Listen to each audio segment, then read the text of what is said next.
First of all, let's make it really, really clear. From the engineer, the associate engineer to myself, we don't care what you do out there. This is your community. You make the final decision on everything.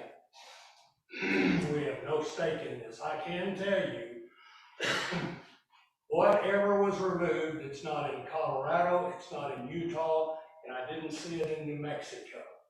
And I didn't see it in Missouri, and I didn't see it in Arkansas over the last 2 weeks. So I don't know where it is either, and I did not know who actually physically removed anything. Okay, that said, following from the very beginning on this project, there's been absolute chaotic confusion about everything. It is very clear from the very beginning on this, council made a decision, we're going to go in there, we're going to build a brand spanking new arena. And the first mess we get into is, well, we don't want this, and we want this saved, and we want that saved. And then you started cutting and chopping what you wanted to say. And from that point forward, it's been a cluster. The council made the decision for me to meet with the park board. I brought the engineering plans, which Shamia has in her office. That meeting was absolutely the worst meeting I've ever attended in my life. I walked out the door.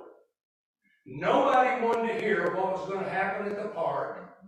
Nobody wanted to see the plans. I had them sitting right here on this table. All they want to do is yell and scream and fuss and fight all night long. And I turned to the engineer and I said, I'm out of here. Because it's obvious this meeting was to be a public meeting to get input on what was wanted at that park, and absolutely nothing took place. Nothing. Except a bunch of fussing, fighting, and arguing. And we're still doing it now. It doesn't matter who took what out. It's gone. It's not there. And it probably is not coming back. But here's the reality. A brand new arena is going to be built at that park. Now we keep talking about 3 years. For your information, when I got here, I discovered the 07 bond had not been spent in a timely manner, and we had to go in and do an arbitrage audit on those funds because we exceeded the 3-year limit. So when the mayor says we have 2 years, what he's referring to, if those funds are not expended in the next 2 years, we have to go back and do an arbitrage audit for the Internal Revenue Service. Because what the IRS does not want you doing is taking this money and investing it and making interest on it. Cities were doing that all over the country. As a matter of fact, this arbitrage law spun out of the city of Oklahoma City. They had $gazillion in road money that was never spent. But the feds came back and said, no, cities and towns, you got 3 years to get it done. If you don't do it, we're going to penalize you for it. So that's the deal. Whatever you end up doing, I just want you to really understand, we will do whatever you want to do. There are plans. You've had plans in this city hall on that park for several years. Plan after plan after plan has been presented, and nothing has ever been done to that park except watch it fall to the ground. At the end of the day,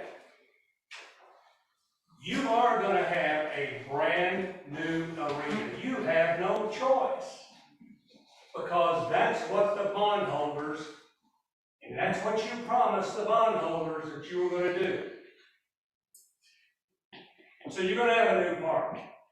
You're going to have a new pavilion. You're going to have a new rodeo ground. You're going to have walking trails out there. You're going to have playgrounds where kids can go play and recreate. I know there's even been discussions about having ball fields out there where kids can, at one time, you had a football league out there. And the whole objective to this entire process, if we as a community don't reach the kids,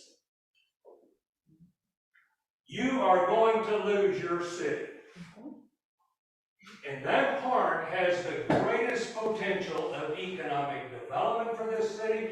If you don't believe me, and I've invited the Parks Board, call me, I'll get you out to Mustang, Oklahoma, and I'll let you see 160 acres of the most dynamic park you've ever seen in your life that has caused that city to explode with growth, economically and numerically.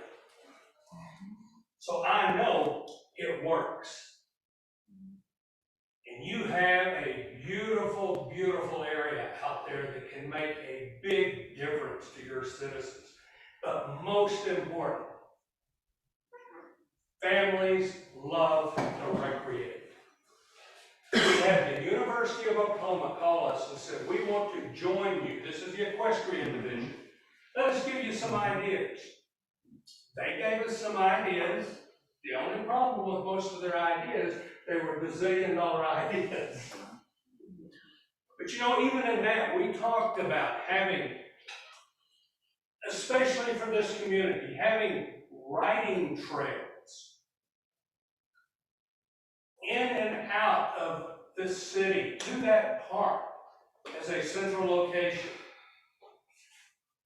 And really turning it into a mecca where young children can come in and be trained in the care of equestrian type activities, how to take care of your horse, how to feed your horse, how to groom your horse, how to prepare your horse for an event.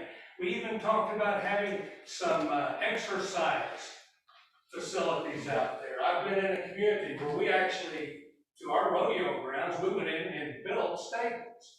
Because one of the issues we had, where do you keep a horse? We had a lot of horse lovers in Miami, Oklahoma.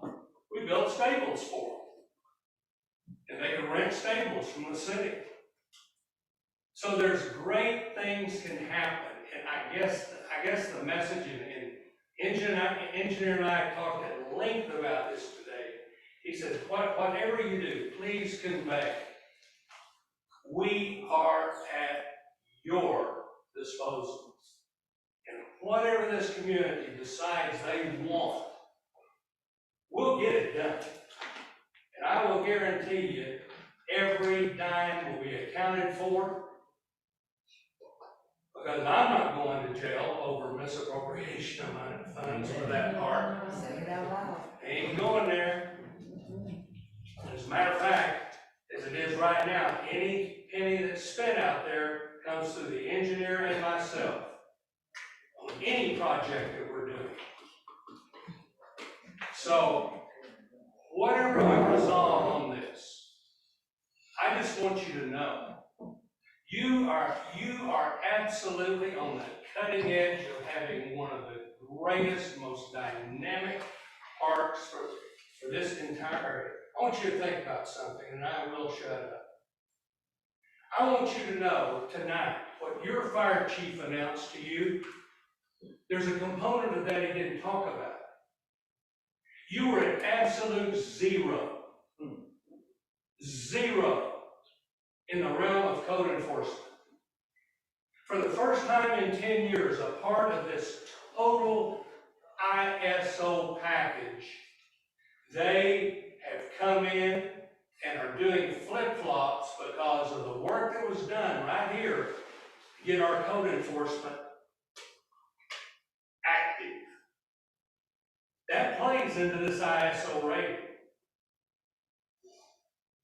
And the amount of money that was brought to the table tonight in that one situation, do you realize you are the only city, I would venture to say, in the state of Oklahoma tonight that's sitting here with a 3 ISO rating? A city of less than 5,000, and you're sitting here with a 3. And I want to tell you, with that ladder truck, the next time they evaluate that, get ready, it's going down even further. Unheard of. So you stand at the brink of incredible things happening here. And I really appreciate what this guy, he and I get our haircut at the same place. And it all comes by unity, working together, not fussing and fighting, working together and trying to make this thing work. And you're on the cutting edge.